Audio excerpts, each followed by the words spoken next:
નમસ્કાર, સ્વાગત છે તમારું ડીવી હેલ્થ હબમાં। આપણને રોજ કંઈક ને કંઈક અલગ અલગ સ્પાઇસી અને ટેસ્ટી ડીશ ખાવાની પસંદ હોય છે અને આવું અલગ અલગ આપણે ટેસ્ટી ખાવાનું ખાઈએ છીએ અને એમાં આપણે ક્યાંક ને ક્યાંક આપણી હેલ્થ સાથે ચેડા કરીએ છીએ। આપણને ઓપ્શન નથી મળતા અને ઘણીવાર આપણે એવી કમ્પ્લેન કરતા હોઈએ છીએ કે હેલ્ધી રૂટીન ફોલો કરવામાં અમને બોરિંગ ખાવાનું મળે છે, અમારે વધારે પડતા ફ્રૂટ્સ, વેજીટેબલ્સ અને ઉકાળેલું જ ખાવાનું, બાફેલું જ ખાવાનું ખાવું પડતું હોય છે। તો આપણે હેલ્ધી લાઈફસ્ટાઈલ તરફ હોઈએ ત્યારે એવું નથી હોતું। ઘણી બધી એવી ડિશીસ છે કે જે આપણા માટે બહુ જ હેલ્ધી છે પણ એ આપણને ખ્યાલ નથી હોતો।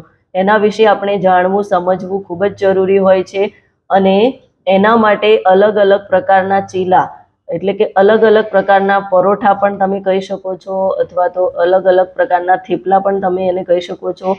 ગુજરાતીમાં જે લોકોને જે પ્રમાણેનું એરિયા વાઇઝ નામ જે રીતે બોલતા હોય એ રીતે એ લોકો કહી શકે છે, કેમ કે અલગ અલગ પ્રકારના ચીલા આપણે લઈએ છીએ તો એ પણ આપણા માટે ખૂબ જ હેલ્ધી હોય છે। પણ એને વધારે હેલ્ધી કઈ રીતે બનાવવા જોઈએ અને કયા ચીલા આપણા હેલ્થ માટે સારા છે એ પણ જાણવું ખૂબ જરૂરી છે અને એના વિશે જ આજે હું તમારી સમક્ષ વાત કરવાની છું કે તમે ડિફરન્ટ 7 થી 8 પ્રકારના ચીલાનો યુઝ કરીને તમને એવું લાગતું હોય કે અમે બોરિંગ ખાવાનું ખાઈએ છીએ અને હેલ્ધી વસ્તુ બોરિંગ જ હોય છે તો નહીં, તમે આ એક વખત ચીલા ટ્રાય કરશો તો તમને ઓફિસલી જાતે જ ખ્યાલ આવી જશે કે નહીં, ખરેખર હેલ્ધી ખાવાનું પણ ખૂબ જ ટેસ્ટી હોઈ શકે છે અને ખૂબ જ ટેસ્ટી એને આપણે બનાવી પણ શકીએ છીએ। બસ એના માટે એક પરફેક્ટ ગાઈડન્સની અને ચોઈસની આપણને ખ્યાલ હોવી જોઈએ કે આપણા માટે કઈ વસ્તુ બેસ્ટ છે। તો આપણે બધા ચીલા વિશે તો જાણીએ છીએ અને એમાં પણ મૂંગના ચીલા એટલે કે મગ દાળના ચીલા જે છે એ આપણા માટે ખૂબ જ બેસ્ટ છે અને મગ દાળની સાથે સાથે આપણે એની અંદર ચણાની દાળને પણ એડ કરીને ખૂબ જ સરસ પ્રોટીનવાળા આપણે ચીલા બનાવી શકીએ છીએ અને એને વધારે આપણે પૌષ્ટિક બનાવવા છે તો એમાં આપણે ગ્રીન સબ્જી જે પણ આપણને અવેલેબલ હોય, જે એમાં આસાનીથી મળી જાય છે, ધારો કે તમે એની અંદર દૂધી પણ નાખી શકો છો, ગાજર પણ છીણીને નાખી શકો છો, બીટ પણ છીણીને નાખી શકો છો। એટલે આપણી પાસે ઘણા બધા એવા ઓપ્શન છે કે આમાં આપણે હેલ્ધી વસ્તુ એડ કરી શકીએ છીએ। તો એ રીતે પણ તમે મગના ચીલા બનાવી શકો છો અને મગના ચીલા જે છે એમાં કોલેસ્ટ્રોલની માત્રા ઓછી હોય છે, વજન ઘટાડવામાં પણ આપણને ખૂબ જ હેલ્પરૂપ થાય છે, પોષક તત્વો એમાં ભરપૂર માત્રામાં હોય છે, એન્ટીઓક્સિડન્ટ પણ હોય છે અને એન્ટીઓક્સિડન્ટના કારણે એ આપણને બ્લડ પ્રેશર નિયંત્રિત કરવામાં પણ મદદરૂપ થાય છે અને મગના ચીલા જે છે એની અંદર પ્રોટીન અને ફાઈબર ભરપૂર પ્રમાણમાં હોય છે અને પ્રોટીન અને ફાઈબર ભરપૂર પ્રમાણમાં હોવાના કારણે આપણને ફાઈબરની રિક્વાયરમેન્ટ પણ પૂરી કરે છે, પ્રોટીનની રિક્વાયરમેન્ટ પણ પૂરી થાય છે અને એના કારણે આપણી હેલ્થ સારી થાય છે। અને જે લોકો મધુમેહ એટલે કે સુગરથી પીડિત છે એમના માટે તો બેસ્ટ ઓપ્શન છે। એમને કંઈક ને કંઈક સવારમાં નાસ્તો જોઈતો હોય છે તો એમના માટે તો બેસ્ટ ઓપ્શન છે અને આપણે પણ રૂટીન નાસ્તાની અંદર કંઈક ચેન્જ લાવવા માટે આવા અલગ અલગ ચીલા વીકમાં એક વખત એડ કરી શકીએ છીએ। અને એ સાથે જ બેસનના ચીલા વિશે તો તમે સાંભળ્યું હશે જ અને ઓફકોર્સ મોટાભાગના ઘરોમાં બેસનના ચીલા બનતા જ હોય છે।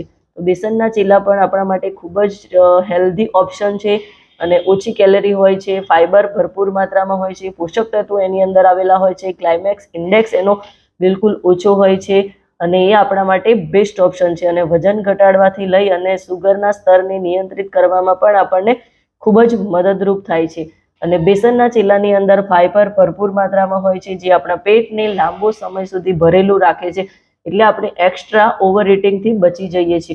તો બેસનના ચીલા એક સ્વસ્થ નાસ્તો જ છે, આપણે એને આહારમાં સામેલ કરી શકીએ છીએ અને એની અંદર એને વધારે પૌષ્ટિક બનાવવું હોય તો આપણે ગ્રીન સબ્જીઓ એની અંદર એડ કરી શકીએ છીએ અને એની સાથે જ મેથીના ચીલા પણ આપણા ગુજરાતમાં દરેક ઘરમાં શરદી એટલે કે શિયાળાના મોસમમાં બનતા જ હોય છે અને એની અંદર મેથીના જે પત્તા હોય છે એમાં આયરન ભરપૂર માત્રામાં હોય છે, રક્ત શર્કરાને નિયંત્રિત કરવાનું કામ કરે છે।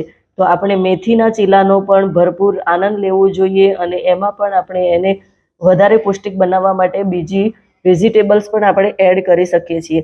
રાગીના ચીલા પણ આપણા માટે બેસ્ટ ઓપ્શન છે, કેમ કે રાગીના ચીલાની અંદર કેલ્શિયમ અને આયરન ભરપૂર માત્રામાં હોય છે, જે આપણા હાડકાને મજબૂત બનાવવાનું કામ કરે છે અને આપણા સ્વાસ્થ્યને પણ બહેતર રાખે છે. તો આપણા માટે આ એક બેસ્ટ વિકલ્પ છે કે આપણે રાગીના ચીલા ખાઈ શકીએ છીએ. અને એને વધારે પૌષ્ટિક બનાવવા માટે આપણે એની અંદર વેજીટેબલ્સ પણ એડ કરી શકીએ છીએ. અને એ સાથે જ અંકુરિત મગ દાળના ચીલા એટલે કે ફણગાવેલા મગ હોય અથવા તો ફણગાવેલા ચણા હોય એની પણ આપણે પેસ્ટ બનાવીને આપણે એના ચીલા બનાવી શકીએ છીએ. એની અંદર ફાઈબર ભરપૂર માત્રામાં હોય છે, પ્રોટીન ભરપૂર માત્રામાં હોય છે અને એ આપણે લઈએ છીએ તો એનાથી આપણા સ્વાસ્થ્યને તો લાભ થાય જ છે, સાથે સાથે વજન ઓછું કરવામાં પણ હેલ્પરૂપ હોય છે. તો મગની દાળના ચીલા પણ આપણા માટે બેસ્ટ ઓપ્શન છે. અને ઓટ્સ વિશે તો તમે બધાએ સાંભળ્યું છે જ, અને મોટાભાગના લોકો વજન ઓછું કરવા માટે ઓટ્સ બનાવીને ખાતા હોય છે. તો ખરેખર આપણે અલગ ટેસ્ટ જોઈતો હોય તો ઓટ્સના ચીલા બનાવીને પણ લઈ શકીએ છીએ. અને એમાં પણ સાદા ઓટ્સ અને એની અંદર આપણે મસાલા નાખી અને એને ટેસ્ટી બનાવી શકીએ છીએ. અને ઓટ્સની અંદર પણ તમે અલગ અલગ પ્રકારના વેજીટેબલ્સ એડ કરી શકો છો. અને ઓટ્સની અંદર ભરપૂર માત્રામાં ફાઈબર હોય છે અને ફાઈબર આપણા હાર્ટને પણ હેલ્ધી રાખે છે અને બેડ કોલેસ્ટ્રોલને ઓછું કરવામાં હેલ્પરૂપ થાય છે, આપણું ડાયજેશન સારું કરે છે. તો આપણા માટે આ પણ એક બેસ્ટ ઓપ્શન છે કે આપણે ઓટ્સના ચીલા બનાવીને ખાઈએ. અને એ સાથે જ બાજરાના ચીલા, અત્યાર સુધી આપણે બાજરાના રોટલા તો ખાઈએ જ છીએ, પણ બાજરાના ચીલા પણ આપણા માટે એક નવો વિકલ્પ છે, નવી વાનગી છે. તો એને પણ આપણે ટ્રાય કરી શકીએ છીએ. એ પણ આપણા માટે ખૂબ જ પૌષ્ટિક છે, કેમ કે બાજરાની અંદર મેગ્નેશિયમ અને કેલ્શિયમ ભરપૂર માત્રામાં આવેલું છે. અને મેગ્નેશિયમ આપણા હાર્ટને હેલ્ધી રાખવાનું કામ કરે છે અને સાથે સાથે કેલ્શિયમ આપણા હાડકાને મજબૂત બનાવે છે. ફાઈબર પણ ભરપૂર માત્રામાં છે, તો પાચન શક્તિને બહેતર કરવાનું કામ કરે છે. તો આપણા પાસે અલગ વેરાયટીના ઓપ્શન તરીકે બાજરાના ચીલા પણ ખૂબ જ શ્રેષ્ઠ વિકલ્પ છે. અને એ સાથે જ કિનોવાના ચીલા, એ પણ આપણા માટે બેસ્ટ ઓપ્શન છે. એની અંદર પણ હાઈ પ્રોટીન અને ફાઈબર આવેલું છે. અને સાથે સાથે મજાની એ વાત છે કે એ ગ્લુટોન ફ્રી છે. તો એ આપણા માટે બેસ્ટ વિકલ્પ છે. અને આ બધા જ ચીલાને આપણે વધારે પૌષ્ટિક બનાવવા હોય તો એની અંદર આપણે વેજીટેબલ્સ એડ કરી શકીએ છીએ, જેમ કે ગાજર છે, બીટ છે, દૂધી છે. એવા અલગ અલગ ઓપ્શન આપણી પાસે છે કે જે આપણે એની અંદર એડ કરી શકીએ છીએ. અને એ સાથે જ આપણે એને જ્યારે બનાવતા હોઈએ ત્યારે ઓછા ઓઇલમાં બનાવવા જોઈએ, અથવા તો ઓઇલ વગર પણ આપણે બનાવી શકીએ છીએ. અને આપણે ઓઇલનો યુઝ કરવો હોય તો જે આપણા માટે ઓલિવ ઓઇલ જે છે એ બેસ્ટ ઓપ્શન છે, તો ઓલિવ ઓઇલનો આપણે યુઝ કરી શકીએ છીએ. અને આપણે હેલ્ધી રહેવું છે, ફિટ રહેવું છે, અહીંયા આપણને ઓપ્શન મળ્યા છે કે આપણે આવા પ્રકારના ચીલા પણ લઈ શકીએ છીએ જે આપણા માટે હેલ્ધી છે. પણ હેલ્ધીની આડમાં આપણે વધારે પડતા ચીલા પણ ના ખાવા જોઈએ. આપણે ચીલાને નાસ્તાના રૂપમાં એટલે 1 થી 2 ચીલા આપણા માટે ઇનફ છે. તો આપણે વધારે પ્રમાણમાં પણ ચીલા ના ખાવા જોઈએ. વધારે પ્રમાણમાં ખાવા જતાં પૌષ્ટિક તો છે જ, પણ એ ક્યાંક પાછા આપણને નુકસાન પણ કરતા હોય છે. તો આપણે લિમિટેડ માત્રામાં એનો યુઝ કરીએ અને વીકમાં 1 થી 2 વાર એને લઈશું તો એ આપણા માટે બેસ્ટ ઓપ્શન રહેશે.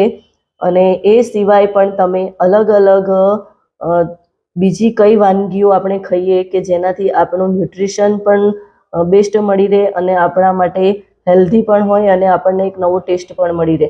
અને કયા સમયે શું ખાવું જોઈએ એના વિશેની જો વિશેષ જાણકારી જોઈતી હોય તો તમે મારો કોન્ટેક્ટ કરી શકો છો, કેમ કે હું એક health and nutritionist coach Daksha Patel છું, જે લોકોની લાઈફમાં હેલ્ધી બદલાવ માટે અને એમની હેલ્ધી લાઈફસ્ટાઈલ માટે હેલ્પ કરું છું. ઘણા બધા લોકોને હેલ્ધી લાઈફસ્ટાઈલમાં એમને મદદ કરી છે. તો તમે પણ મારો લાભ લઈ શકો છો. એના માટે તમે 1-to-1 કોલ બુક કરી શકો છો, અથવા તો વોટ્સઅપથી મેસેજ પણ કરી શકો છો. હું તમને એની ડિટેલ પ્રોવાઈડ કરીશ. વિડીયો ગમ્યો હોય તો એને વધારેમાં વધારે લોકો સુધી શેર કરો અને મારી આ ચેનલને સબસ્ક્રાઈબ કરો.